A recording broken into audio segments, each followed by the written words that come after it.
എന്തിനാണ് അള്ളാഹു കുറച്ചാൾക്ക് പണം കൊടുത്ത് കുറച്ചാൾക്ക് പണം കൊടുക്കാത്തത്? അള്ളാഹ്ക്ക് ഇപ്പൊ പണത്തോട് വലിയ ഇഷ്ടമുണ്ടോ? ഇല്ല. അള്ളാഹിന്റെ ഇഷ്ടത്തിന്റെ അടയാളാണോ ഒരാളുടെ ബിസിനസ്സിൽ ബർക്കത്ത് കിട്ടാൻ? അല്ല അല്ല അല്ല. അങ്ങനെയെങ്കിൽ എങ്ങനെ ഫിറൗൻ പണക്കാരനായത്, കാറൂൻ പണക്കാരനായത്, എങ്ങനെ അബൂജഹൽ കോടീശ്വരനായത്? അള്ളാഹിന്റെ ഇഷ്ടാനിഷ്ടത്തിന്റെ മാനദണ്ഡമൊന്നും അല്ല സമ്പത്ത്. ഇഷ്ടമില്ലാത്തവർക്കും ഇഷ്ടമുള്ളവർക്കൊക്കെ സമ്പത്ത് കൊടുക്കും. പാവപ്പെട്ട നബിമാരില്ലേ? ഉണ്ട്. തിന്നാനില്ലാത്തത് കൊണ്ട് വഫാത്തായ നബിമാരില്ലേ? ഉണ്ട്. പണക്കാരായ നബിമാരില്ലേ? ഉണ്ടല്ലോ. സുലൈമാൻ നബി അലൈഹി സ്വലാമില്ലേ? കോടീശ്വരന്മാരായ സ്വഹാബത്തില്ലേ? ഉണ്ട്. ദാരിദ്ര്യത്തിന്റെ തീച്ചുളയിൽ ജീവിച്ച സ്വഹാബത്തില്ലേ? ഉണ്ട്.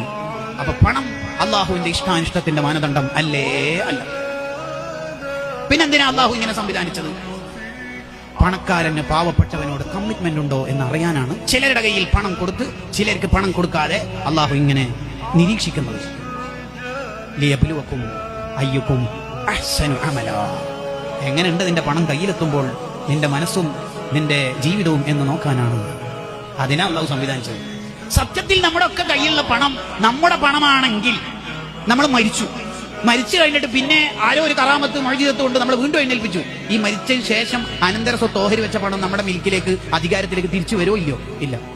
അപ്പൊ മനസ്സിലായി നമ്മളെല്ലാം പോയി. ഇത്രയേ ഉള്ളൂ. ഉപ്പ 25 കൊല്ലമായി കെട്ടിവെച്ചിരിക്കുന്ന വാച്ചാണ്. നമ്മളെല്ലാം ഉപ്പാന്റെ ഊരിയെടുത്തു.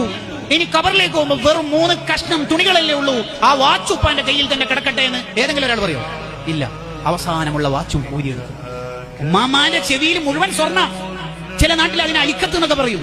ഓൾറെഡി കാത് കുത്തിയതിന്റെ പുറമെ ഇവിടെ എല്ലാം സ്വർണം. അത് മുഴുവൻ ഊരി 98 വയസ്സുള്ള ആയിഷ ഹജ്ജുമ്മയുടെ ചെവി കാണുതാണ് വന്നിട്ടുണ്ട്. ഒരു ചെറിയ തരി പൊന്നേനി ബാക്കിയുള്ളൂ. അത് ഊരിയെടുക്കാൻ കഴിയുന്നില്ല.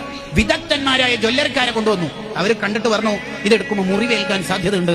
ഏതെങ്കിലും ഒരു പേരക്കുട്ടിയായ ആയിഷയോ ഫാത്തിമയോ അല്ലെങ്കിൽ ഫൗസിയോ പറയോ കിടക്കട്ടെ ഉമ്മാമാന്റെ ചെവിയിൽ? ഇല്ല. അവസാനത്തെ തരി വരെ പൊരിച്ചെടുത്ത് കൊണ്ടുപോയിട്ടല്ലാതെ കബറിലേക്ക് നീക്കൂല. പിന്നെ എന്തിനാ ചെന്നൈമാരെ ഈ പിശുക്കൊക്കെ? ആർക്ക് വേണ്ടിയിട്ടാ ഈ പിശുക്ക് കാണിക്കണത്? അതാ അഹ്മദ് ബിൻ ഹംബൽ റളിയല്ലാഹു അൻഹു ചോദിച്ചത്, അല്ല പകരം തരും എന്ന് പറഞ്ഞിട്ടും നീ പിശുക്ക് കാണിക്കുകയാണെങ്കിൽ നിന്നോട് എന്താ പറയേണ്ടത്? അല്ല പകരം തരും എന്നല്ലേ പറഞ്ഞത്, എന്നിട്ട് എന്തിനു നീ പിശുക്ക് കാണിക്കുന്നു എന്നാണ് അഹ്മദ് ബിൻ ഹംബൽ റളിയല്ലാഹു അൻഹുവിന്റെ ചോദ്യം. ഇതൊരു അർത്ഥവത്തായ ചോദ്യമാണ്. നിങ്ങൾ ആലോചിച്ചു. കുറച്ച് ടൈറ്റ് ആണ്, ബിസിനസ് കുറച്ച് ഡള്ളാണ്. അങ്ങനല്ല, അങ്ങനെ ആ പരിപാടിയൊന്നുമില്ല. വന്നവർക്ക് മുഴുവനും കൊടുക്കുക. കഫം പുടക്ക് കീശയില്ലാതെ ഒന്നും കൊണ്ടുപോകാൻ കഴിയില്ലല്ലോ. വലിയ ഫോൺ പോയിട്ട് ചെറിയ ഫോൺ വരെ കൊണ്ടുപോകാൻ കഴിയില്ല. എന്തിനാ ഈ കെട്ടിപ്പൂട്ടി വെക്കുന്നത്? ഉള്ളത് കൊടുത്താൽ അവിടെ ബാക്കിയുണ്ടാവും. ഇപ്പൊ ഒരു ബക്കറ്റ് നമ്മുടെ ഇടയിലൂടെ പോയി. ഇനി ആ ചാൻസ് നമുക്ക് ജീവിതത്തിലില്ല. ഇന്നല്ലെങ്കിൽ നാളെ നമ്മൾ മരിച്ചാൽ നമ്മൾ ലാസ്റ്റ് ചെയ്ത സ്വതക്ക ആ ബക്കറ്റിൽ ഇട്ടതായിരിക്കും. അങ്ങനെ നമ്മൾ ചിന്തിക്കണം.